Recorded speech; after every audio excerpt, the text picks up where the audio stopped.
In this video, I'll show you how to create a Notion template. So what you need to do, make sure you have installed Notion on your device. So tap on this Notion.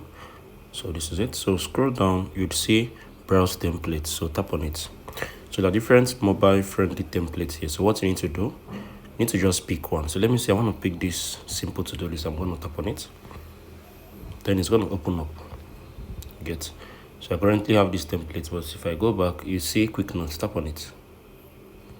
You'd see add again. If you tap on the add again, so find the one that has add again, because you can be able to edit it. You get. So this is it. So it has gone to my private. So if I tap on here, you can be able to edit it from your own preference. So you can come on here, you can type in, okay, work schedule. So you can be able to edit it. So if you tap on there, you can still do this for the same. So if you found this video helpful, make sure you like, share, and subscribe.